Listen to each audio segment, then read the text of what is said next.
Hey folks, Curtis Stone here. We are carrying on our video series where we explore all the states and provinces of North America, and we are analyzing them on the context of homesteading and putting it through the lens and seeing the good, the bad, and the ugly. And today we're going to be looking at the great state of Virginia, which is a beautiful, beautiful state, and it's on the eastern seaboard of the United States. And it is close to some of the major population centers of the U.S., and so we're going to take that into consideration.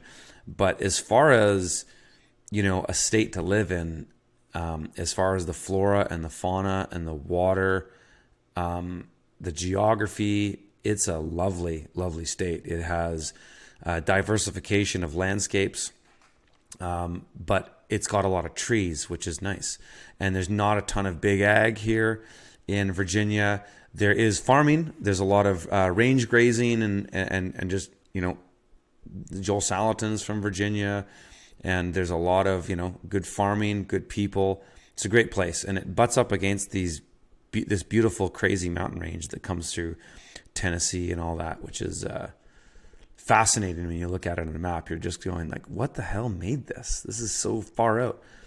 But that's another conversation for another time, perhaps. But so on the state of Virginia, what we've got in general is we've got we're on the eastern seaboard.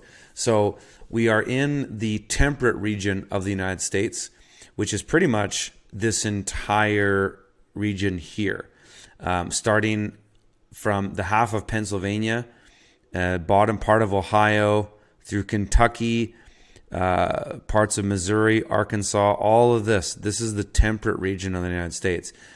And the reason most people live there is, well, a couple reasons. Probably one, mostly, is that it was the first place that was settled in the United States by Europeans.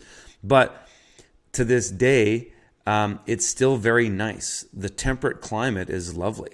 You've got, especially up in Virginia, where your summers aren't crazy hot. It is humid, but you get this, you get a bit of winter, but not a harsh winter, and you don't get a crazy harsh summer. Whereas if you're down in Georgia or Alabama, it's very, very uncomfortable. It's really, really hot and humid. Virginia kind of has the best of both worlds. So it's a lovely climate. It's a beautiful place to be. So where do we want to avoid when we're in Virginia? Pretty much the population centers, the big cities, the big metropolitan zones. We would like to stay out of those areas. Generally we avoid them. We put a 50-kilometer radius around all of these places. Now, it's not to say that you can't have a good property in some of those places. You certainly can. But we just say, generally speaking, if you're looking, look for the places outside of the major metropolitan areas. And so I would certainly avoid, for the most part, this area. That would be the biggest area that I would avoid in Virginia, and I wouldn't want to be anywhere near Washington, D.C., Baltimore, and Baltimore's in Maryland, but, I would avoid these places altogether.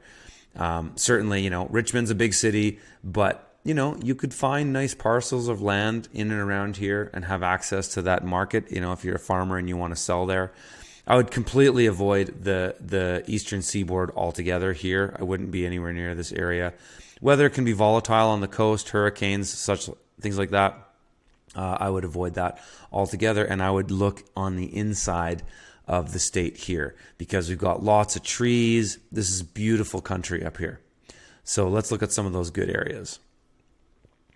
And what we're doing now in these videos is I'm also picking properties of interest, just random properties. We're zooming in and we're looking at some good examples of homestead properties, and we're going to do that within these regions here. So let's just take a look at some of those regions right now. So, this area here, Emporia, we're just off the state line. I drew it in there just so you could highlight it, but there's the actual state line. So, lots of trees, lots of fresh water. There is some conventional farming in and around these areas, but you can get pretty tucked away, in some of those zones. And so you can find, nice spots in and around here. But let's actually look at some of those properties. So in here, same thing. We've got lots of little small towns, so we've got access to things that we need. when we need them. And, we want to be near nature. We want to be closer to God's creation. That's how I say is when you're in nature, you're closer to God's creation. When you're in the city or you're in big farm areas, you're closer to man's creation. And not all of man's creation is bad, of course, but I find generally speaking, the closer I am to nature, the happier I am overall. And so here's a neat little property. Not all that little, but some good aspects to this. So we've got a road here, and we're off the road. So we've got a good offset.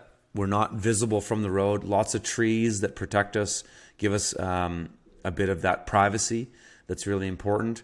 And coming in here, we've got a nice big pond. We've got lots of trees. We've got easy access in, but a good offset from the road, which is great.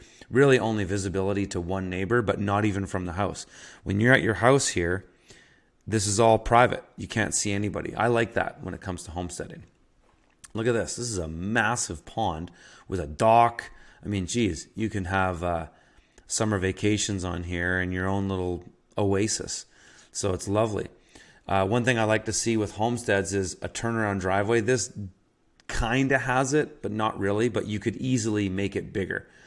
You might want to, if you were going to develop this homestead out, because there's not a ton of infrastructure here. We've got a house and maybe there's a somewhat of a barn or garage attached to it as well. And we've got another little garage out here. But if you wanted to expand on this homestead, you could make this into a pretty sweet turnaround driveway in a couple ways. You could do a small loop here. So you could say, come in like this and then make your loop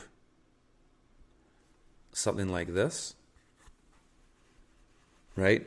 And then you can turn around and you get that turnaround driveway type thing there.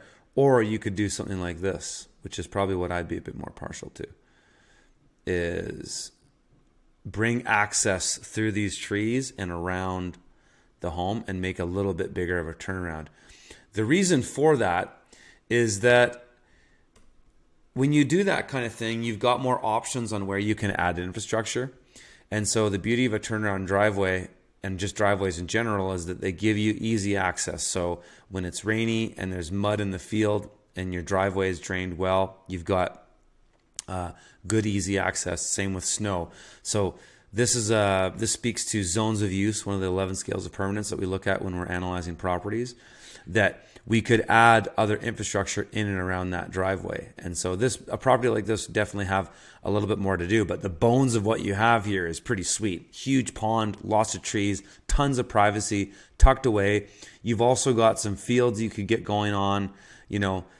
A homestead really only needs about 5 acres to do all the growing for yourself, raising animals, outbuildings, the home, a pond, etc. You've got all of that right here already. So this homestead, the bones of it are really good. You might just want to add on the driveway, put in a greenhouse, put in a bigger shop, get some fields for your gardens going. But the bones are there. It's a lovely place. Let's look at another one. We picked a few properties right along the border. So another one here. Where are we here? What was that? Okay,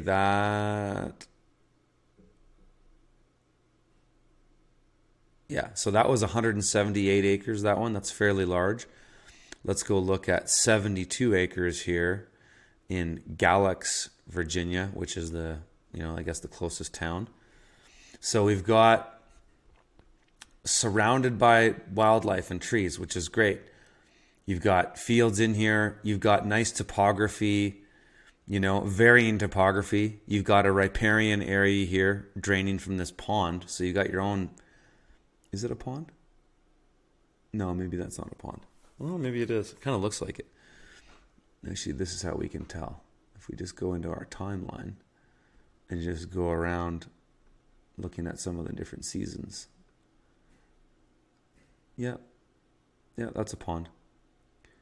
So that's a lovely little pond, and it spills over through this riparian zone, which is an area where vegetation and wildlife follow a body of water. So when that pond spills over, it works its way down this valley and carries on through here. It's kind of interesting topographically, though. Where does that water go?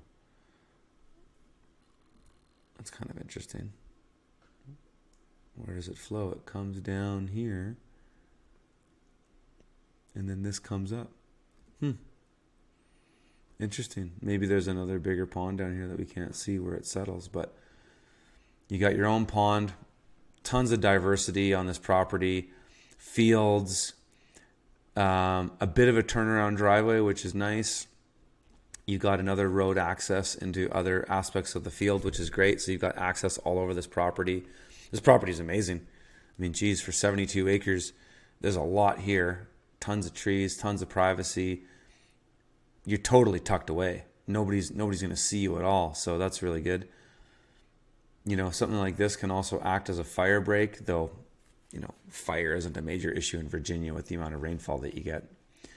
But that's a nice little property. And let's go check out another 10 acres that's close in this area as well, west of the town Galax. So a little bit more open up here. You probably got some Amish people on some of these properties. But a lot of what I like to see, like even on 10 acres, you can have it all. Look at this. We've got good access in. We're offset from the driveway. There's some trees there, so there's some visibility from the road. But we've got a nice big pond, another smaller pond here. We've got a garage or a shop. We've got fields, good zones of use. We could expand on and around here if we wanted to. It's a great little property. Backed up to this, maybe it's state land or something there. I don't know. Generally speaking, there's less state land on the eastern states than there is on the western states. California is like 80% state land. Less so in Virginia because people have been living out on the eastern seaboard for longer. So there's just generally more private land than state land. But regardless, you're backed up to this big forest area, and you know, maybe you can go and explore there and hang out and nobody will really care. Get to know your neighbors for sure. But I wouldn't be surprised if this was an Amish area. It looks like it. Amish, you know, if you're going to be close to one group of people during tough times, being close to the Amish is really good as long as you can, you know, you respect their culture and you add value. You'll find that they're great neighbors and they take care of their land. Some of these homesteads, some of the nicest homesteads that I've seen looking out in the eastern areas here, like Kentucky, Virginia, West Virginia,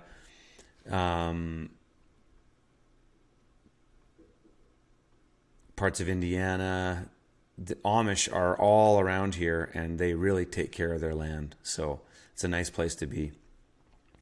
So yeah, a couple good homesteads there. You know, up and around here too, you might find lots of neat spots. There's little towns that you can get your amenities in, and just these mountain ranges are just so fascinating. But tucked away, hidden, lots of vegetation and wildlife, no big ag, not a ton of threats.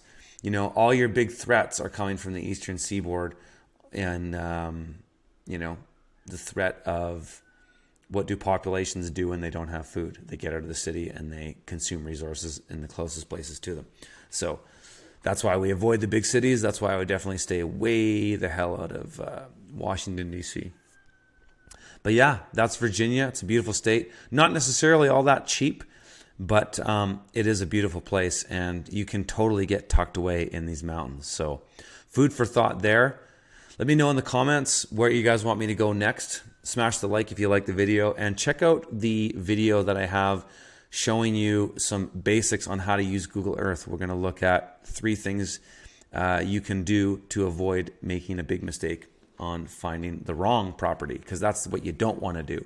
And that's where these tools come in handy. Google Earth is incredible for analyzing large amounts of properties in short periods of time. Once you learn some of the basics on how to look, what to look for, how to move around the camera angle for topography, how to look for threats, all of these things, Google Earth can save you visiting dozens of properties.